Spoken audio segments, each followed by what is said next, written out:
Welcome back to X-Men Classics New Teen Titans Era. This is episode number 11.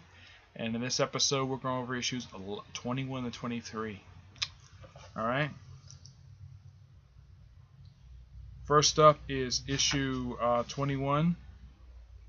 Which, yeah, it has the Night Force pullout stuff. But it's the first appearance of Teen Titans villain Brother Blood. He's written really well as a villain, but the thing is, if you ask any people who are fans of Teen Titans, especially of this run, yeah, they'll say that this is one particular character that really should not have been exploited as much as he was. When they killed him off during his run for the Outsiders, yeah. Alright, book opens up where Starfire and Raven attending a base.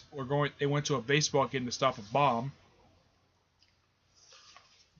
Yeah, they go there to stop a bomb, and there's this guy trying to shoot the Titans, and Starfire manages to find the bomb, lift up the pitcher,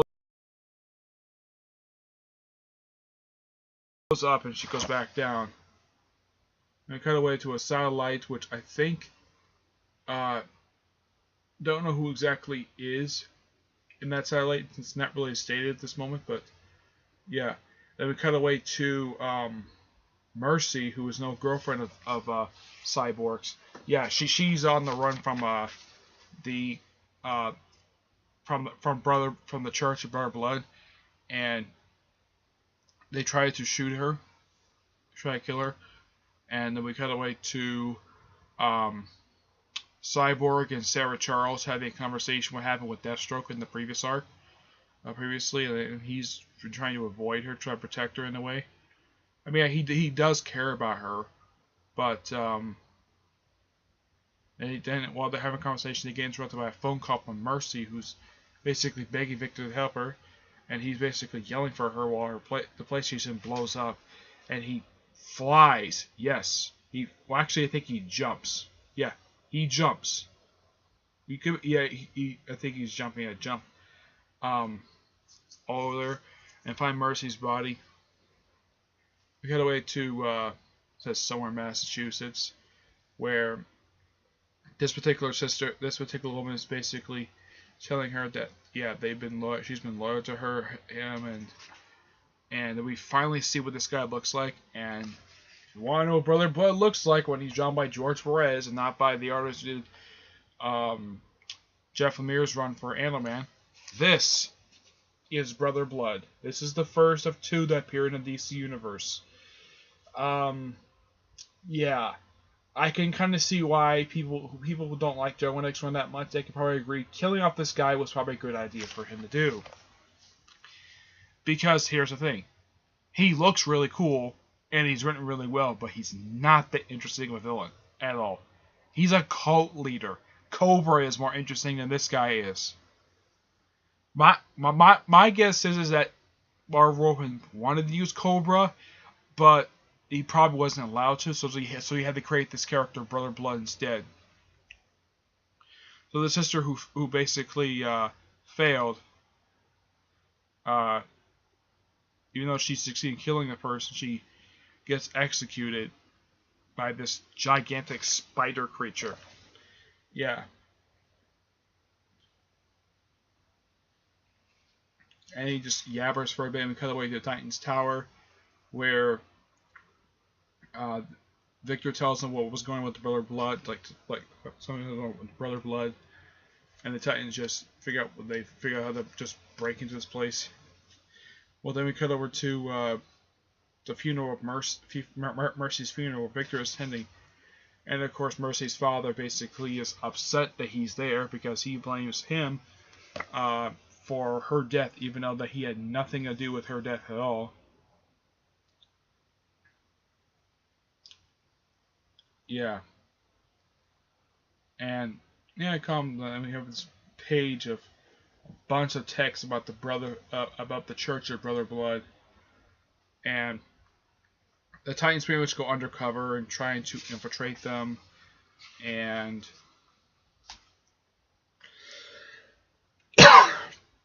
they learn about their rituals, stuff like that, and they wear these black robes. And apparently, when Raven tries them on, first time she's ever worn pants.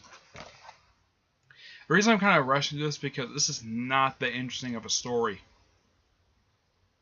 That's why I do like this run. The Brother Blood stuff is not interesting at all. So I'm just trying to get through as quickly as possible to get to more interesting stuff. And we see the Titans just seeing Brother Blood for the first time. He just yap. Yeah, 6 months, stuff like that. Then to see the truth. Sees a blasphemer, kills her, and then Raven intentionally reveals herself. And Titans fight them. The Titans try to fight them. They get easily defeated by Brother Blood's followers. They're taken captive, and Wonder Girl smashing stuff. She gets knocked out, and then the issue ends with all the Titans unconscious. And then we cut away to issue 22 with this wonderful cover by George Perez. Yeah, Brother Blood standing over them. Trigon is more interesting. This guy is. And here's the thing: Trigon and Brother Blood, as far as I know, never met. Unless somehow there's a comic I missed where they actually did meet. Issue opens up right where the last issue left off, where the Titans are all unconscious, and so they're all taken away, and they are tortured. Yep. So we have the next few pages of the Titans being tortured. Yeah. They look at Robin's outfit. His outfit's been torn up. Yeah, torn up. So, pretty much for the next several pages, and apparently they have some businessmen at work who finance them. I mentioned about the Zendinian president was assassinated back in issue 14. So yeah, we have a bunch of people getting tortured. Well, you're a prisoner or just getting tortured. Well, Robin's getting tortured. The rest of the Titans pretty much escaped from them. So they go out and try to rescue Robin. And Robin gets nearly executed by the spider creature. And he gets Wonder Girl, who apparently was left there. And then we have somebody who, in the New 52, she's a lot more likable. Here, let me introduce you to Brittany Snow. Yes, a reporter who is biased. Yes, she is a biased reporter. She is a follower of Brother Blood. Yeah, it's revealed later she's a follower of Brother Blood. But the Titans can't do anything about it because she's a member of the press. If they reveal that, the show do, according to a little bit later, I'll explain a little bit later what the heck is going with this woman. Yeah, this woman is a member of the Church of Blood, and she is heavily biased against the Titans. She hates them. Yeah. Luckily enough that before the Jewish contract, Marv Wolfman gets rid of this character. I mean, good God, this character is annoying. I think they get rid of her after the third Brother Blood, which happens in Teen Titans Volume 2. She just has this really kind of boring interview with Brother Blood. And, of course, we have the Titans breaking through, and the followers they're taking on them, and they rescue, and Raven goes to find Robin, who's bringing up Wonder Girl. Of course, Raven gets knocked out cold. And of course, everybody gets teleported away. Cyborg tries to fight Brother Blood because he needed the mercy. A character who was appearing in this comic, I'm like, yeah, never for a little while. We have fight.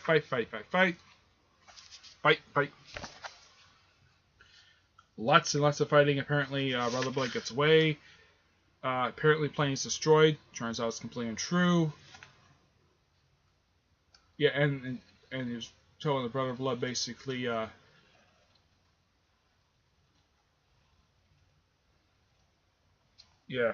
and apparently this Brother Blood apparently died. Nope, he's alive. Yep, and pretty much the Titans just go. They just go without even taking him custody.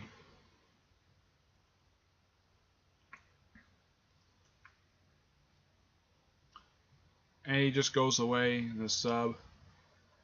And then we cut away to the Gordanians, which are coming to Earth with Starfire's sister, Blackfire. Yep. And we cut away to issue 23, where she's telling him, like, get her sister, get her sister. Yeah, go and get her. And of course, the whole thing with the aftermath that happened the previous 2 issues.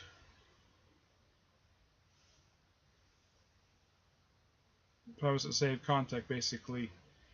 Bring him in.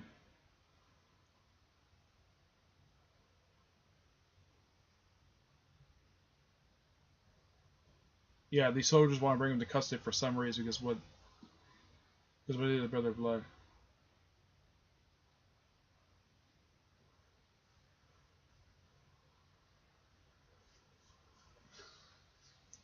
Yeah, of course you get the dumb Brittany Snow being so heavily biased, and we finally get introduced to somebody who is much more interesting than Brittany Snow. This is Adrian Chase, the guy who will later become the Vigilante in his own comic book. Of course, that happens a little bit later. Like, I would say about a year after this particular story came out. Yeah, about a year later, he got his own comic book as the Vigilante. And he's completely on the side of the Titans. He basically doesn't like the... I mean, he doesn't have a problem with them, like some people might be. But, yeah, he needs a little more evidence, despite the fact, yeah, they... yeah, despite the fact they saw him... Despite the fact, yeah, they're trying to tell him, like, their side of the story. And, the Titans, yeah, they kill a girl. He probably killed a girl in front of her. And his, oh, yeah, we all saw you attacking him on public TV. Yep. Yeah, they try to, like, what about, says you weren't whole, what about the ones of the church, and then that they believe Brother Blood was a god. Says, pretty much like Brother is legally basically they have a bunch of charges they want to file against him, but they don't have enough evidence. Yeah. So pretty much, yeah, the trespassing charges are dropped. Yeah. So pretty much attacking Brother Blood basically is qualified for trespassing. Yeah, it's quite bizarre how this is written. Oh yeah, and apparently the press are right outside the room, and then the Gordanians come in, and they just... And then all of a sudden, Starfire goes nuts. Apparently blows up Adrian Chase's office. And oh yeah, all the Titans must have been going crazy, and stuff like that. So the Jill Agent said, I really don't like this character, Brittany Snow. Yeah. Yeah, Starfire is going nuts, and apparently the Gordanians are behind Starfire going crazy. And they put this, like, helmet on her to keep her under control. And apparently Wonder Girl's, like, fighting the Gordanians. She's trying to fight the Gordanians. Everybody's trying to fight the Gordanians. Trying to fight them, but somehow they fight. They fight.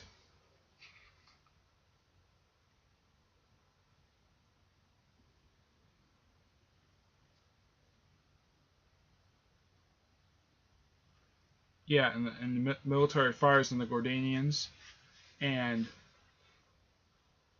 yeah, and apparently Raven killed an alien, one of the Gordanians, and they tried to. Yeah, and they try to get, and they even though the Gordanians kidnap Starfire, they try to go to space. So apparently the satellite, the JLA satellite, which is still in orbit at this point. Robert Strike in contact with, apparently something's wrong up there. So they get help from an unexpected source trying to get a spaceship to space. So they get help from Garth, aka Aqualad. Yeah, he doesn't appear in this comic very much. Yeah, they really need him, but basically, yeah, you can't go to space because he has to be in water every hour. Yeah. So they fly up to space. They attack this Citadel ship, which is commanded by Starfire's sister Blackfire. Yeah, and Starfire really doesn't like her sister at this point. Later on, she tolerates her. Yeah, and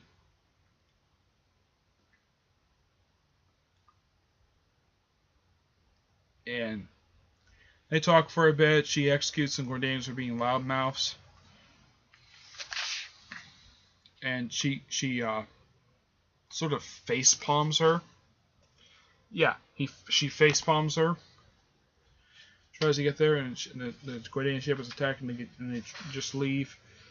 Well, the ship they're on gets they attack the Citadel ship, and they get attacked by the defense of the ship, and they get away.